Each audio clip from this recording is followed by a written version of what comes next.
अस्सलाम वालेकुम dear students. सो बेटा, आज जो हम दिस क्लास 8th के लिए पढ़ने जा रहे हैं, जो आज का हमारा टॉपिक है, तो वो इंडस्ट्रीज से रिलेटेड है। हम पढ़ रहे थे classification of industries. So there are the different ways to classify the industries. वहाँ पे हमने देखा कि हम क्लासिफाई बहुत तरीकों से इंडस्ट्रीज को कर रहे हैं on the basis of this nature of raw material, on the basis of size and on the basis of this ownership. तो नेचर ऑफ रॉ मटेरियल पे आपने देखा पिछले टॉपिक में, वहाँ पे मैंने आपको पढ़ाया agro based, mineral based industries are this mine based industries and this marine based industry, forest based industries. So जो आज हम टॉपिक पढ़ने जा रहे हैं बेटा, वो क्लासिफिकेशन ऑफ इंडस्ट्रीज है on the basis of ownership. यानी ओनरशिप मीन्स मालकियत, पोजेशन। यानी जो पोजेशन इंडस्ट्रीज है, कुछ इंडस्ट्री जो हमारी इंडस्ट्रीज होती है, जो ये मैन्युफैक्चरिंग यूनिट्स होती है, इनकी पोजेशन कभी under the control of public होती है, that means the government of nation. यानी जो industries under the control, under the hand of nation होते हैं, नेशन के गवर्नमेंट या नेशन के पब्लिक के कंट्रोल में होते हैं, वो किसी पर्टिकुलर पर्सन के नहीं होते हैं, बल्कि देश पूरी नेशन के होते हैं, गवर्नमेंट ऑफ नेशन के होते हैं, गवर्नमेंट ऑफ स्टेट के होते हैं। तो वो भी एक किस्म की इंडस्ट्रीज होती है, क्योंकि वो अंडर द ओनरशिप एक है। और कुछ ऐसी इंडस्ट्रीज है जो किसी इंडिविजुअल या ग्रुप ऑफ इंडिविजुअल की होती है, पूरी नेशन के लोगों के नहीं होते हैं, पब्लिक के नहीं बेटा होते, या गवर्नमेंट ऑफ नेशन के नहीं होते हैं, बल्कि वो होते हैं ग्रुप ऑफ पीपल, दो चार पर्सन के होते हैं वो इंडस्ट्रीज, या किसी एक इंडिविजुअल एक पर्सन की इंडस्ट्री होती है वो। तो वो देखो, वो इंडस्ट्री ओनरशिप में आप देखो एक पर्सन के अंदर है या दो चार पर्सन के अंदर में है, तो वो भी एक किस्म ऑफ इंडस्ट्रीज हमारी यहाँ सोसाइटी इन्वायरमेंट में देखने को मिलेगा। उसकी इंडस्ट्री, उसके बाद आप देखो खाली यही दो नहीं है, एक और है ओनरशिप पे। कुछ इंडस्ट्रीज ऐसे भी है जो आप देखो गवर्नमेंट भी उनको रन कर रहा है, और कोई पर्सन या ग्रुप ऑफ पर्सन, मतलब वो इंडस्ट्रीज गवर्नमेंट के भी है, और यहाँ पे शेयरिंग में किसी पर्सन के भी है, किसी ग्रुप ऑफ इंडिविजुअल या इंडिविजुअल नहीं या ग्रुप ऑफ इंडिविजुअल में एक इंडस्ट्री को एस्टेब्लिश किया है दूसरे साइड गवर्नमेंट के साथ। गवर्नमेंट भी तो वो हम देखेंगे जॉइंट में, यानी जॉइंट में दोनों ने, गवर्नमेंट एक साइड से और दूसरी साइड आप देखो कोई ग्रुप ऑफ पर्सन या इंडिविजुअल इंडस्ट्री, उनको बोला जाता है जॉइंट सेक्टर इंडस्ट्रीज। तो यही आप देखो डिफरेंट इंडस्ट्रीज होती है ओनरशिप पे। किसी की ओनरशिप आप देखो किसी पर्सन के अंदर है, किसी की ओनरशिप कंप्लीट गवर्नमेंट के अंदर है, किसी की आप देखो ओनरशिप पार्शियली पर्सन और गवर्नमेंट के अंदर है, दैट मींस वो जॉइंटली दोनों उनको ऑपरेट कर रहे हैं, तो वो भी एक किस्म इंडस्ट्रीज है। तो ये बेटा आज हम देखेंगे यहाँ पे। जनरली आप देखो जो क्लासिफिकेशन इंडस्ट्रीज की होती है, वो on the basis of private, यानी जो आप देखो प्राइवेट सेक्टर इंडस्ट्रीज होते हैं, ओनरशिप पे आप देखो, ओनरशिप पे हम private sector industries, public sector industries कर रहे हैं, और उसके अलावा आप देखो जॉइंट सेक्टर इंडस्ट्रीज कर रहे हैं, प्राइवेट सेक्टर, पब्लिक सेक्टर और जॉइंट सेक्टर। और उसके अलावा हम देखेंगे एक और सेक्टर इंडस्ट्रीज जो होता है वो कोऑपरेटिव सेक्टर इंडस्ट्रीज, मतलब 4 टाइप्स है इस पे भी है। सो प्राइवेट सेक्टर में हम देखेंगे generally are owned and operated by the individual or a group of individual. जिन इंडस्ट्रीज को ओन कर रहा है, मालिकियत है, पॉजेस कर रहा है या ऑपरेट चला रहा है, जिस इंडस्ट्री का ऑपरेटर चलाने वाला आई मीन जो ओनर होता है, वो कोई इंडिविजुअल होगा, कोई शख्स होगा या ग्रुप ऑफ इंडिविजुअल होगा, दो चार शख्स ने इकट्ठे कोई इंडस्ट्री है, तो इसकी ओनरशिप आप देखो यही चार पर्सन, यही ग्रुप ऑफ इंडिविजुअल या इस इंडिविजुअल के हाथ में है, ना कि बाकी नेशन के गवर्नमेंट के हाथ में है, ना कि जॉइंटली आप देखो ये और ये, बल्कि ये खुद यही दो पर्सन, इसको बोलेंगे हम दिस प्राइवेट सेक्टर इंडस्ट्री बेटा, इसको बोलेंगे प्राइवेट सेक्टर। कंप्लीटली आप देखो कोई पर्सन होता है, वो खुद एक अकेले इंडिविजुअली इंडस्ट्री डाल रहा है, खुद उसका कैपिटल इन्वेस्ट कर रहा है, खुद उसके लिए लैंड इंफ्रास्ट्रक्चर इन्वेस्ट कर रहा है, तो फिर उसमें मैन्युफैक्चरिंग कर रहा है, तो खुद मालिक बन गया। आप देखो इस इंडस्ट्री का गवर्नमेंट के साथ कोई मतलब ये नहीं, दिस हम कहेंगे यहाँ पे गवर्नमेंट इसको कंट्रोल नहीं कर रहा है, मैन्युफैक्चरिंग खुद कर रहा है, तो हम इस इंडस्ट्री को बोलेंगे प्राइवेट। लेकिन जहां पे इंडस्ट्री आप देखो एक पर्सन ने इन्वेस्ट किया, और दूसरे साइड में आप देखो इस पर इंफ्रास्ट्रक्चर गवर्नमेंट ने भी प्रोवाइड किया है, तो आप देखो दोनों ने इसमें इन्वेस्ट किया है, इस पर्सन ने और दूसरे साइड गवर्नमेंट, तो इसको बोलेंगे जॉइंटली, क्योंकि ये गवर्नमेंट की है और पर्सन की भी है। लेकिन जो जॉइंटली नहीं है, खाली एक किसी पर्सन की होगी या दो चार पर्सन की, कभी ऐसी इंडस्ट्री होती है जिसका आप देखो इंफ्रास्ट्रक्चर ज्यादा होता है, जिसमें इन्वेस्टमेंट ज्यादा होता है। आप देखो एक पर्सन मतलब एफोर्ड नहीं कर पाता तो दो चार पर्सन इकट्ठे वो इस इंडस्ट्री को डाल रहे हैं, वो भी प्राइवेट ओनर्ड इंडस्ट्री है, उसको बोलेंगे private sector industry. Or by the individual, operated by the individual or group of individual, कोई एक ही पर्सन या दो चार पर्सन या ग्रुप ऑफ इंडिविजुअल, वो कितना भी ग्रुप होगा, तो that industry is known as the private sector industry. अगर हम प्राइवेट सेक्टर इंडस्ट्री की बात करेंगे, एग्जांपल देंगे जो प्राइवेट सेक्टर इंडस्ट्री हमारे यहाँ कंट्री में देखने को मिलेगी, तो वो डिफरेंट नामों से आपको मिलेंगे। तो पहले ही अगर हम देखेंगे जो प्राइवेट सेक्टर इंडस्ट्री है वो operated honoured bye the individual और ग्रुप ऑफ इंडिविजुअल होता है बेटा। तो एग्जांपल में अगर हम देखेंगे RIL, RIL means Reliance India, जो रिलायंस दिस इंडस्ट्रीज लिमिटेड है, इस रिलायंस को हम कभी बोलते हैं बेटा RIL, Reliance industries limited. Reliance industries limited ये प्राइवेट सेक्टर इंडस्ट्री है, इसका ऑपरेटर ये ओन कर रहा है कोई पर्सन, जिसको आपको पता है जनरली, मैं आपको यहाँ पे बताऊं कि अंबानी वगैरह जो इसको कंट्रोल कर रहे हैं, ये उनकी इंडस्ट्रीज है, ये कम्युनिकेशन इंडस्ट्रीज है, या उसके अलावा कोई ये मैन्युफैक्चरिंग अदर भी कर रही है ये इंडस्ट्रीज। तो इस रिलायंस ग्रुप ऑफ इंडस्ट्रीज, या हम जनरली बोलेंगे जो ये RIL है, रिलायंस इंडस्ट्रीज लिमिटेड, और ये मानी जाती है प्राइवेट सेक्टर इंडस्ट्रीज क्योंकि completely owned and operated by the individual. उसके बाद दूसरी इंडस्ट्री जो मैं आपको यहाँ पे टिस्को, टिस्को ये एक मैन्युफैक्चरिंग आयरन स्टील प्लांट है, ये आयरन स्टील प्रोड्यूस कर रहा है। तो इस टिस्को को अगर हम देखेंगे, Tata iron steel company, Tata iron steel company, Tata iron and steel company limited organisation, Tata iron steel company, Tata and iron steel company limited organisation, या शॉर्ट में बोला जाता है कभी Tata iron steel company this limited organisation. ये भी एक आप देखो इंडस्ट्री है, ये मैन्युफैक्चर स्टील कर रही है, ये स्टील प्लांट है लेकिन ये प्राइवेट ओन्ड है। ये आप देखो किसी कंट्री के नेशन या गवर्नमेंट की नहीं है, कंट्रोल नहीं है, जॉइंटली नहीं है, बल्कि ये under the control of person है, owned and operated by the individual group of individual, that is known as the TISCO is this private owned, या हम देखेंगे classification of private sector industry. Honda है, आप देखो ये दिस होंडा के automobiles आते हैं, बजाज है, ये सारी इंडस्ट्री जो है ये प्राइवेट ओन्ड इंडस्ट्रीज है। सो ये some examples of this private owned industries है। उसके अलावा हम देखेंगे जो दूसरा क्लासिफिकेशन है on the basis of ownership are owned and operated by the government. अब बेटा वो इंडस्ट्री जो गवर्नमेंट ऑफ नेशन ने एस्टैब्लिश की है, गवर्नमेंट ने इन्वेस्ट किया और इंडस्ट्री एस्टैब्लिश की है, तो उन इंडस्ट्रीज को हम अपने इन्वायरमेंट में बोलेंगे that are the public sector industries, क्योंकि इनकी मालिकियत पर्टिकुलर पर्सन की नहीं होती है, बल्कि जो टाइम की गवर्नमेंट होती है, जो टाइम गवर्नमेंट होती है वो इनको ऑपरेट कर रही है। गवर्नमेंट इनके अफेयर्स वगैरह को, मैटर्स को लुक आफ्टर कर रही है, वहां पे कोई पर्सन अपनी इंडस्ट्री को, यहां गवर्नमेंट इनको ऑपरेट कर रहा है, ओन एंड ऑपरेट कर रहा है गवर्नमेंट के। So that industries are known as the public sector industries, क्योंकि ये इंडस्ट्रीज आप देखो पूरे नेशन के पब्लिक के होती है। जो भी यहाँ पे आप देखो इस प्रॉफिट होता है वो नेशन पे खर्च किया जाता है, जो भी इसका प्रॉफिट होता है वो नेशन की इकोनॉमी में चला जाता है, वो नेशन की डेवलपमेंट के लिए इस्तेमाल किया जाता है। लेकिन जो यहाँ प्रॉफिट होता है वो इंडिविजुअल अपने डेवलपमेंट के लिए इस्तेमाल कर रहा, वो पूरे नेशन के लिए इस्तेमाल नहीं कर रहा, वो अपनी पर्सनल डेवलपमेंट के लिए कर रहा, वो अपनी हम देखेंगे इंडिविजुअल लेवल पे उसको खर्च कर रहा। लेकिन जहां पे आप देखो इस इंडस्ट्री का जो आउटपुट होता है, जो इंडस्ट्री का प्रॉफिट होता है, वो जनरली आप देखो किसी पर्सन के, आप देखो दिस पर्सन अपने इंडिविजुअल लेवल पे, अपने दिस घरेलू लेवल पे इसको खर्च नहीं कर रहा, बल्कि ये इन्वेस्टमेंट बल्कि ये प्रॉफिट जो आ चुका है इस इंडस्ट्री से वो नेशन के लिए ही इस्तेमाल किया जाता है, या इस इंडस्ट्री को डेवलप करने के लिए इस्तेमाल किया जाता है। सो इस इंडस्ट्री को हम बोलेंगे जो ओन्ड एंड ऑपरेटेड गवर्नमेंट होती है, कंप्लीटली गवर्नमेंट के होते हैं, वो उनको बोला जाता है public sector industries. So that are known as the HAL। HAL means HAL, HAL का मतलब है ये एक एब्रिवेटेड फॉर्म है इंडस्ट्री का, हिंदुस्तान एरोनॉटिक लिमिटेड।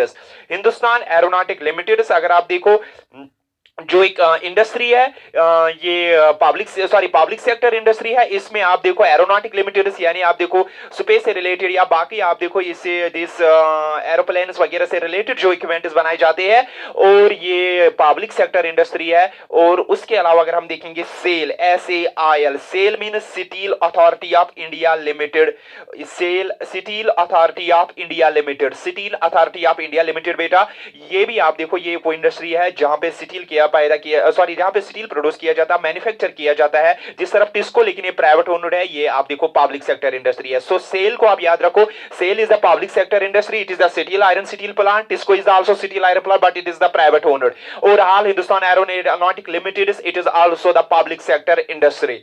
और उसके अलावा अगर हम देखेंगे एनटीपीसी, एनटीपीसी का मतलब है national thermal power corporation, national thermal power corporation, NTPC, national thermal power corporation means also a industry which produces the thermal power, यानी ये इलेक्ट्रिसिटी प्रोड्यूस कर रही है हमारी नेशन में। जो इंडस्ट्रीज आप देखो इलेक्ट्रिसिटी प्रोड्यूस कर रही है, थर्मल इलेक्ट्रिसिटी प्रोड्यूस कर रही है, तो उन प्लांट्स को जहां जहां पे भी इलेक्ट्रिक थर्मल इलेक्ट्रिक प्लांट है, हम इसको बोलेंगे थर्मल दिस पावर कॉर्पोरेशन जो नेशनल की है। सो ये भी आप देखो पब्लिक सेक्टर, क्योंकि ये किसी इंडिविजुअल और ग्रुप ऑफ इंडिविजुअल के नहीं है, owned and operated by the public. So जितने भी आप देखो हमारे जो थर्मल पावर प्लांट्स है वो नेशन के है, वो पब्लिक के है, उनको बोला जाता है नेशनल थर्मल पावर कॉर्पोरेशन, ये इंडस्ट्रीज। उसके बाद है एचटीपीसी भी है, दिस हाइड्रो,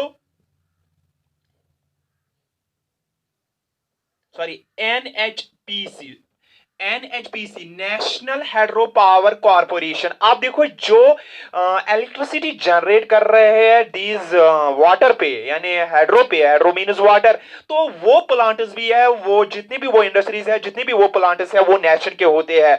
तो जो प्लांट्स हमारी कंट्री में इलेक्ट्रिसिटी प्रोड्यूस कर रहे हैं, चाहे थर्मल इलेक्ट्रिसिटी या हाइड्रो इलेक्ट्रिसिटी, दोनों आप देखो ऑपरेट गवर्नमेंट के हैं, एनटीपीसी। और अगर आपको एग्जाम में आए एनटीपीसी और एनएचपीसी कौन से है, ये दोनों आप देखो इलेक्ट्रिक प्लांट से इलेक्ट्रिसिटी प्रोड्यूस कर रहे हैं, ये थर्मल कर रहे हैं और ये हाइड्रो कर रहे हैं, दोनों आप देखो ऑपरेटेड बाय द गवर्नमेंट है। HAL operated by the government, SAIL operated by the government, TISCO, Reliance वगैरह ऑपरेटेड बाय दिस इंडिविजुअल है।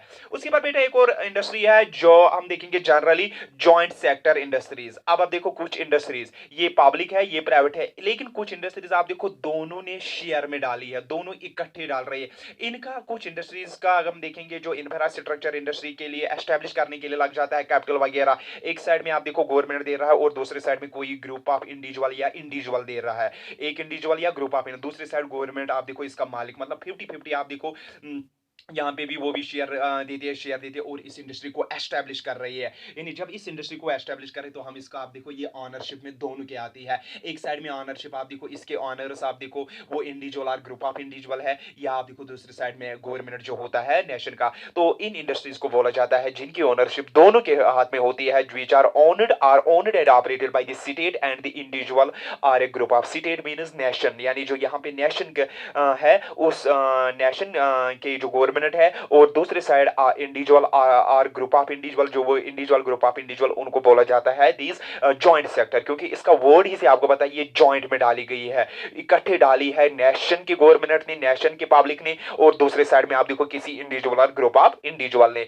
सो उस इंडस्ट्री को हम बोलेंगे that is the joint sector industry. अगर हम जॉइंट सेक्टर इंडस्ट्री में आप बात करेंगे तो सबसे एक एग्जांपल है मारुति उद्योग लिमिटेड। मारुति उद्योग लिमिटेड, मारुति उद्योग लिमिटेड आप देखो ये एक जॉइंट सेक्टर इंडस्ट्री है हमारी कंट्री में, जहां पे ये आप देखो इंडस्ट्री को एस्टेब्लिश किया गया है। लेकिन आप देखो इसका एक साइड को एक कोई इंडिविजुअल भी इसका दिस ऑनर है, और दूसरे साइड आप देखो इसका जो ऑनर है वो गवर्नमेंट ऑफ नेशन है, that is known as the joint sector industry. So ये ओनरशिप पे आप देखो इंडस्ट्रीज थे। अब हम देखेंगे बेटा जो इंडस्ट्रीज जनरली आप देखो वो इंडस्ट्रीज जिनकी ओनरशिप आप देखो यानी आप देखो वहां सप्लायर भी यानी ओनर भी होगा और सप्लायर भी खुद होगा, यानी रॉ मटेरियल सप्लाई करने वाला खुद ही होगा और ओनर भी खुद ही होगा। तो उन इंडस्ट्रीज को हम एक अलग कैटेगरी में डाल सकते हैं, उनको बोलते हैं कोऑपरेटिव सेक्टर इंडस्ट्रीज। तो फोर्थ जो टाइप है कोऑपरेटिव सेक्टर इंडस्ट्रीज। जैसे बेटा जो कोऑपरेटिव सेक्टर इंडस्ट्रीज होते हैं they are owned and this operated by the state, sorry they are owned and operated by the producer और supplier of raw materials, workers are both, यानी वो they are owned and operated by the, they are owned and operated by the producers or suppliers of raw material. Listen बेटा, अगर हम इस cooperative को देखेंगे तो एक साइड से हम इसको प्राइवेट सेक्टर इंडस्ट्री भी बोल सकते हैं। अब प्राइवेट सेक्टर इंडस्ट्री और कोऑपरेटिव में फर्क क्या है? अगर हम देखेंगे ये भी एक प्राइवेट सेक्टर इंडस्ट्री होती है, लेकिन ये थोड़ा प्राइवेट सेक्टर से हट के होती है, इसमें थोड़ी डिफरेंस होती है। वही डिफरेंस मैं आपको यहां पे क्लियर करो तो कौन सी डिफरेंस होती है, लिसन मुझे कंप्लीट यहां पे आप करो। यानी cooperative sector industries they are owned and operated by the producer. यानी ये वो इंडस्ट्री होती है जो इंडस्ट्री का मालिक होता है, वो खुद जो ओनर होता है इंडस्ट्री का, वो खुद रॉ मटेरियल प्रोड्यूस और सप्लायर करने वाला होता है। यानी इस इंडस्ट्री के लिए जो इंडस्ट्री किसी ने एस्टेब्लिश की है, अगर उस इंडस्ट्री के लिए वो खुद ही रॉ मटेरियल बना रहा है, खुद ही वो आप देखो रॉ मटेरियल प्रोड्यूस कर रहा है, खुद ही रॉ मटेरियल सप्लाई कर रहा है, तो आप देखो एक साइड वो लेबर भी होता है, वर्कर बोथ। यानी वो खुद इस इंडस्ट्री के लिए वर्क भी कर रहा है, खुद इसका लेबर भी होता है, और दूसरे साइड में ओनर भी होता है। यानी सप्लायर ऑफ रॉ मटेरियल भी होता है और ओनर भी होता है। तो उन इंडस्ट्रीज को आप देखो प्राइवेट ओन्ड इंडस्ट्री से हम हट के कोऑपरेटिव सेक्टर में डाल रहे हैं, उनको इंडस्ट्रीज को बोला जाता है कोऑपरेटिव सेक्टर इंडस्ट्रीज। अगर मैं आपको ऐसे समझाऊं, आनंद मिल्क यूनियन लिमिटेड, आनंद मिल्क यूनियन लिमिटेड, अमूल जिसको बोला जाता है AMUL, आनंद मिल्क यूनियन लिमिटेड। आप देखो जो आपके मार्केट में आप देखो जो मिल्क आता है, जो मिल्क आप अक्सर पैक देखते हो, उसका लिखा हुआ होता है अमूल AMUL। एक्चुअली इसकी फुल फॉर्म है आनंद मिल्क यूनियन लिमिटेड। ये कंपनी है, ये एक कोऑपरेटिव सेक्टर इंडस्ट्री है। जो ये आनंद है, जो ये पर्सन है आनंद, ये पर्सन खुद आप देखो इसने कोई फैक्ट्री एस्टेब्लिश की है, कोई इंडस्ट्री है, ये खुद आप देखो मिल्क प्रोड्यूस कर रहा है। इसके घर में आप देखो एनिमल्स होंगे, ये एनिमल्स को मिल्क के लिए रियर कर रहा है। जब वहां आप देखो इसको मिल्क प्रोड्यूस हो रहा है, जब ये मिल्क प्रोड्यूस हो रहा है तो ये इस मिल्क को बेटा, ये इस मिल्क को इस फैक्ट्री में ले जा रहा है, वहां पे इसको क्या कर रहा है, पास्चराइजेशन कर रहा है, वहां पे इसको पैक कर रहा है, बाकी जितनी भी प्रोसेस होती है वहां इसको डेयरी प्रोडक्ट्स बना रहा है, फिर खुद इनको सप्लाई कर रहा है, फिर खुद इनको आप देखो यहां पे मार्केट में सप्लाई कर रहा है। तो आप देखो इस इंडस्ट्री का जो रॉ मटेरियल आता है वो खुद यही मालिक इसको प्रोवाइड कर रहा है, वो खुद ही मतलब जो ओनर है वो खुद। या आप देखो ये खाली नहीं आनंद मिल्क यूनिट, इसमें आप देखो बहुत सारे होंगे। इसके आपको मैं आपको ऐसे समझाऊं, सपोज ये कोई इंडस्ट्री है, अब मैं आपको बोलूंगा sugar cane industry, sugar cane industry. Listen, किसी जगह पर्सनों ने शुगर कैन इंडस्ट्री डाल दी है। शुगर कैन इंडस्ट्री सीजनल होती है, क्योंकि शुगर कैन आप देखो एक सीजन में अवेलेबल होता है जिसको ये क्रैश कर रही है। मतलब जो शुगर कैन इंडस्ट्रीज होती है, जो शुगर को क्रैश कर रही है, शुगर कैन को क्रैश कर और शुगर बना रही है, तो आप देखो उनको 4-5 महीने शुगर कैन अवेलेबल होता है, क्योंकि शुगर कैन को हमें जल्दी जल्दी क्रैश करना पड़ता है, क्योंकि वो ड्राई होता है, फिर उसमें शुगर नहीं निकल रहा। तो जब इन्होंने इसको शुगर कैन को क्रैश किया है, तो अब इसको 2-4 महीने, फिर उसके बाद दूसरे सीजन में इनको शुगर कैन अवेलेबल नहीं होता, ये इंडस्ट्री क्लोज्ड होती है। तो सीजनल इंडस्ट्रीज है ये। लिसन बेटा, अब हम बात करेंगे, सपोज मैं बोल रहा हूं 10 पर्सनों ने शुगर कैन इंडस्ट्री डाली है, इसका इन्फ्रा खुद डाली है, लेकिन यही 10% आप देखो जो ये इंडस्ट्री को डाल रहे हैं 10%, यही 10% फार्मर्स भी है। ये आप देखो क्या कर रही है, ये अपने फार्म पे, अपने खेत पे ये क्या कर रही है, ये शुगर कैन प्रोड्यूस कर रही है। जब इन्होंने 10 ने आपने अपने खेत पे आप देखो शुगर कैन प्रोड्यूस किया है, तो इन्होंने शुगर कैन प्रोड्यूस किया, फिर खुद अपनी ही की फैक्ट्री में इस शुगर कैन को ले लिया और वहां पे इसको क्रैश किया, शुगर बनाया। तो आप देखो जो ये आप देखो ये शुगर कैन इंडस्ट्री है, सप्लायर जो इसके है रॉ मटेरियल के सप्लायर है, और ओनर भी खुद भी है। जो इसके ओनर है वो खुद सप्लायर ऑफ रॉ मटेरियल है। इन्होंने खुद तैयार किया शुगर कैन, ये 4 महीने 2 महीने आप देखो शुगर कैन को कल्टीवेट कर रही है। After the cultivation of sugar cane, production of sugar cane, and these person जिन्होंने ये इंडस्ट्री डाली है, वही पर्सन आप देखो यही 10 या 15 है या 5 है, ये कुछ भी हो सकते हैं, यही 5-10 पर्सन आप देखो अपना जो इन्होंने प्रोड्यूस किया, अपना जो इनका क्रॉप है उसको इंडस्ट्री में ले जाके क्रैश कर रही है, वहां पे शुगर कैन प्रोड्यूस कर रही है। तो सप्लायर भी है खुद भी, ये आप देखो ओनर भी है। तो इनको बोलेंगे कोऑपरेटिव, इनको क्या बोलेंगे, कोऑपरेटिव। क्योंकि आप देखो अगर एक पर्सन यहां पे खुद इंडस्ट्री डालेगा, सपोज ये पर्सन खुद इंडस्ट्री एक डालेगा शुगर कैन, तो खुद आप देखो ये इसका खुद का जो आप देखो रॉ मटेरियल आएगा इसने प्रोड्यूस किया, लेकिन ये रॉ मटेरियल बहुत ही कम होगा, इसके पास कम ही रॉ मटेरियल, ये शुगर कैन इंडस्ट्री उतनी सक्सेसफुल नहीं होगी क्योंकि ये खुद अकेले इसका रॉ मटेरियल क्यों। तो अब इसको कोऑपरेटिव में चलाना पड़ेगा। ये एक फार्मर है, सपोज ये फार्मर ए है, फार्मर ए ने यहां पे इंडस्ट्री शुगर कैन डाल दिया है, तो जब यह इसका शुगर कैन तैयार होगा तो ये आप देखो 10 दिन 4 दिन इसको क्रश करेगा, उसके बाद इसको शुगर कैन अवेलेबल नहीं होगा। अगर अब ये क्या काम कर रहा है, ये पर्सन ए ये 5-10% इकट्ठे, यानी A person B person C person D person 5-10% इकट्ठे इंडस्ट्री डाल रही है। तो इसके भी आपने घर में रॉ मटेरियल निकाल रहा है, इसके भी खेत में इसके भी खेत में आप देखो बहुत ज्यादा रॉ मटेरियल प्रोड्यूस होगा, तो इसके लिए वो सफिशिएंट बन जाता। तो आप देखो ये इस इंडस्ट्री को कोऑपरेटिवली चला रही है, ये खुद आप देखो फार्मिंग कर रही है, ये 5-10% फार्मिंग कर रही है, और ये उतना रॉ मटेरियल प्रोड्यूस कर रहा है जितना इसके लिए सफिशिएंट होता है, जितना इसको प्रोड्यूस। अगर एक ही पर्सन रॉ मटेरियल प्रोड्यूस करेगा इसके लिए सफिशिएंट नहीं होगा, इसके लिए रॉ मटेरियल अवेलेबल नहीं है, इसको रॉ मटेरियल की शॉर्टेज होगी। तो अब क्या कर रही है, कुछ इंडस्ट्रीज के लिए आप देखो फार्मर्स का इकट्ठे आप देखो इंडस्ट्री डाल रही है, और इकट्ठे आप देखो उस इंडस्ट्री को रन कर रही है, खुद सप्लाई कर रही है रॉ मटेरियल, खुद रॉ मटेरियल प्रोड्यूस कर रही है।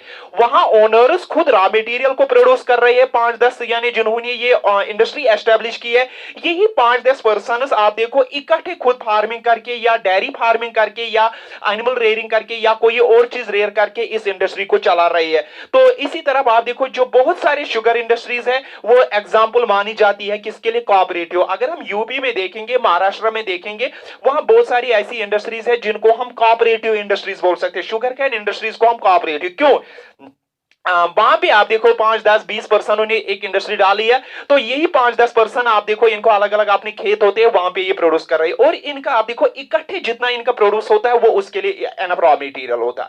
अगर एक पर्सन खुद इंडस्ट्री डालेगा उसके लिए एनफ रॉ मटेरियल नहीं है तो वो इंडस्ट्री रन नहीं होगी। इस इंडस्ट्री को आप देखो, इस शुगर कैन इंडस्ट्री को आप देखो बहुत सारे फार्मर्स, बहुत सारे खुद सप्लायर्स खुद इसको रन करा रहे हैं, कोऑपरेटिवली रन करा रहे हैं, उसको बोलेंगे हम कोऑपरेटिव इंडस्ट्री।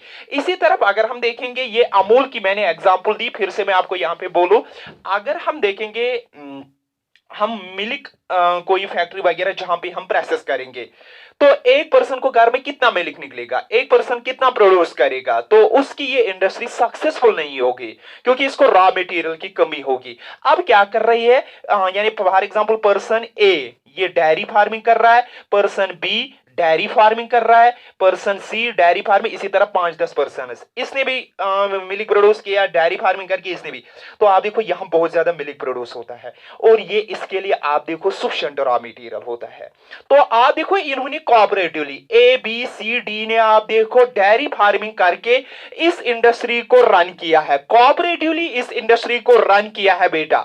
तो अगर आप देखो एक ही पर्सन यहां पे ये फैक्ट्री को एस्टेब्लिश करेगा और उसके बाद इसके लिए रॉ मटेरियल प्रोड्यूस करेगा, शायद बराबर रॉ मटेरियल प्रोड्यूस नहीं होगा, शायद एनफ रॉ मटेरियल नहीं होगा, और ये सक्सेसफुल नहीं होगी। अब इस इंडस्ट्री को चलाने के लिए, यानी जो ये मिल्क इंडस्ट्री है इसको चलाने के लिए 5-10% इकट्ठे रॉ मटेरियल प्रोड्यूस कर रही है, 5-10% आप देखो डेयरी फार्मिंग करके, और अपना डेयरी फार्मिंग जो मिल्क प्रोड्यूस होता है वो इस इंडस्ट्री के लिए, और ये भी सक्सेसफुल होती है और ये भी आप देखो प्रॉफिट कमा रहा है। तो इनके कोऑपरेटिव की वजह से ये सक्सेसफुल रहती है। अगर ये कोऑपरेटिव में सप्लाई ना करेंगे ये शायद सक्सेसफुल नहीं होगी। अगर कोऑपरेटिव में आप देखो फार्मर शुगर कैन सप्लाई नहीं करेंगे, शुगर इंडस्ट्री का सक्सेसफुल नहीं होगी। तो जो ये इंडस्ट्रीज कुछ कोऑपरेटिव पे चल रही है, कुछ इंडस्ट्रीज आप देखो सप्लायर जो ओनर्स होते हैं, जो उसके 5-10-20 ओनर्स होते हैं या 4-5 ओनर्स होते हैं, वो खुद कोऑपरेटिवली सप्लाई रॉ मटेरियल कर रहे हैं, खुद प्रोड्यूस कर रहे हैं और इस इंडस्ट्री को चला रही है। इसी तरफ आप देखो 10% 20% यानी आप देखो डेयरी फार्मिंग करके आप देखो, और या आप देखो 5-10% ने आप देखो मिल्क इंडस्ट्री डाल दी, और खुद यही 10% आप देखो 10 एरिया में आप देखो 10 रीजन में जाके मिल्क को कलेक्ट कर रही है, यानी रूरल एरिया से मिल्क को कलेक्ट कर रही है। आप देखो इन्होंने किसी एक पर्सन ने आप देखो 5-10 विलेज से, इसने 5-10 विलेज से, इस 5-10 विलेज से, तो आप देखो इस इंडस्ट्री को ये डाल रहा है, ये भी मिल्क ये भी मिल्क, आप देखो यहाँ पे ये मिल्क उसको प्रोसेस कर रही है और मार्केट में सेंड कर रहे हैं। तो आप देखो इन्होंने इस इंडस्ट्री को खुद सप्लायर ऑफ रॉ मटेरियल, ये खुद सप्लाई रॉ मटेरियल कर रही है। अगर ये खुद डेयरी फार्मिंग नहीं कर रहे खुद, लेकिन आप देखो ऐसे भी एग्जांपल में आपको समझाऊंगा। ये पर्सन आप देखो 10 विलेज में जाके मिल्क कलेक्ट कर रहा है, तो ये 10 विलेज में जाके मिल्क कलेक्ट कर रहा है, इसने आप देखो 10 क्विंटल की, इसने 10 क्विंटल की, इसने 10 क्विंटल की, तो आप देखो 10 ने 10, आप देखो यहाँ पे अगर 100 क्विंटल्स होगी, ये उन 100 क्विंटल को प्रोसेस करेगी, मार्केट डेयरी प्रोडक्ट्स बनाएगी, तो इसके लिए 100 quintal suppose sufficient raw material है। अगर आप देखो ये पर्सन एस्टेब्लिश करेगा खुद ही, तो आप देखो खुद ये 10 तक 20 से भी अगर ये ज्यादा मेहनत करेगा, 20 क्विंटल, 20 क्विंटल में क्या होगा इसको भी, तो वहां पे उतना खर्चा आएगा, इस इंडस्ट्री को कोई प्रॉफिट नहीं होगा, कोई आप देखो फायदा नहीं होगा, क्योंकि ये कोऑपरेटिव में नहीं चल सकती, ये इंडस्ट्री कोऑपरेटिव। तो अब ये आप देखो ये प्लस ये person B plus person C plus person D, ये इंडस्ट्री पहले एस्टेब्लिश करेंगे, फिर खुद ये एक साइड से रॉ मटेरियल, ये दूसरे साइड से, तीसरे साइड से कलेक्ट करेगा या खुद प्रोड्यूस करेगा और इस इंडस्ट्री को सप्लाई करेंगे। तो इस इंडस्ट्री को अगर हम देखेंगे, इस अमूल इंडस्ट्री को, जो अब मैं एग्जांपल दूंगा, अमूल इंडस्ट्री को जो यहां पे आप देखो रन कर रही है, तो इसको ओन भी कर रही है और खुद यही ओनर इसको सप्लायर ऑफ रॉ मटेरियल है। तो है ये प्राइवेट ओनर, लेकिन थोड़ी डिफरेंस ये क्या है कि जो प्राइवेट सेक्टर इंडस्ट्रीज है उनके रॉ मटेरियल जो होता है वो ओनर खुद प्रोड्यूस नहीं कर रहा, वो ओनर खुद सप्लाई नहीं कर रहा, वो किसी और इंडस्ट्री से मंगा रहा है, लेकिन यहां पे आप देखो खुद सप्लायर ऑफ रॉ मटेरियल है। तो वही मैंने बेटा लिखा, these are the industries and owned and operated by the producer or supplier of raw material। जो इंडस्ट्री ओन एंड ऑपरेटेड कर रहा है, खुद सप्लायर और प्रोड्यूसर, उसके लिए जो रॉ मटेरियल वो खुद उसके लिए रॉ मटेरियल प्रोड्यूस करेगा या सप्लाई करेगा, जो मैंने भी बोला, ये मिल्क टू क्वालिटी करेगा, सप्लाई करेगा या खुद प्रोड्यूस करेगा, सप्लाई करेगा। जो शुगर इंडस्ट्री के लिए खुद रॉ मटेरियल खरीदेगा, अपने ही खुद यहाँ पे आप देखो ये सॉरी दिस प्रोड्यूस करेगा, इसको सप्लायर करेगा। तो ये कुछ इंडस्ट्रीज होते हैं जिनमें आप देखो ओनर्स बहुत वर्कर्स होते हैं, जो ओनर वर्कर्स भी बहुत होता है। तो एग्जांपल आनंद यूनियन मिल्क लिमिटेड और सुधा डेयरी, जो आप देखो सुधा डेयरी है और आनंद मिल्क यूनियन लिमिटेड है, ये दो एग्जांपल है कोऑपरेटिव इंडस्ट्री की। अब आपका क्वेश्चन है कि प्राइवेट में जो प्राइवेट ओनर्ड होते हैं, जो प्राइवेट ओनर्ड होते हैं, प्राइवेट ओनर्ड में आप देखो वो सप्लायर नहीं होते हैं, यानी सप्लायर नहीं। जैसे आप देखो टिस्को में अगर हम देखेंगे, Tata iron steel company TISCO है, ये आप देखो सप्लाई नहीं कर रही है, ये आप देखो किसी माइनिंग से, यानी माइनिंग इंडस्ट्री से रॉ मटेरियल खरीद रही है। तो जो इसका ओनर है टाटा जमशेदजी, आप देखो उसने आप देखो वो खुद सप्लाई नहीं कर रहा है, वो खुद प्रोड्यूस नहीं, बल्कि वो आप देखो किसी अदर इंडस्ट्री से खरीद के ला रहा है, खुद सप्लायर ऑफ रॉ मटेरियल नहीं, लेकिन वो खुद प्रोड्यूसर और सप्लायर होते हैं, वो खुद वर्कर्स होते हैं। तो यही होता है। बजाज आप देखो, रिलायंस होते हैं, वो खुद इसके रॉ मटेरियल प्रोड्यूस करने वाले नहीं होते, खुद सप्लायर नहीं होते हैं, बल्कि वो रॉ मटेरियल किसी और इंडस्ट्री से, किसी और जगह से खरीद लेते हैं और आप देखो कोऑपरेटिव में वो नहीं चलाते हैं। लेकिन ये कुछ इंडस्ट्री जो कोऑपरेटिव में चलेंगे, सप्लायर की वजह से ओनर्स खुद कोऑपरेटिव करके सप्लायर बन जाते हैं, तो उन इंडस्ट्रीज को कोऑपरेटिव इंडस्ट्री बोला जाता है और इनको बोला जाता है private sector industries. So on the basis of ownership, these are the 4 types of industries beta, that is the public sector industries owned and operated by the government of nation, and the private owned and operated by the individual group of individual। और उसके बाद हम देखेंगे this joint sector owned and operated by the both individual and the this public of nation or government of nation, and this owned and operated by the supplier and producer of raw material. जिस industry को खुद supplier, खुद raw material produce करने वाला own करेगा, that are known as this cooperative sector industries. Anand milk union limited is the best example of this cooperative industries, Sudha dairy is the best example. So okay बेटा, this was the about this classification of industries.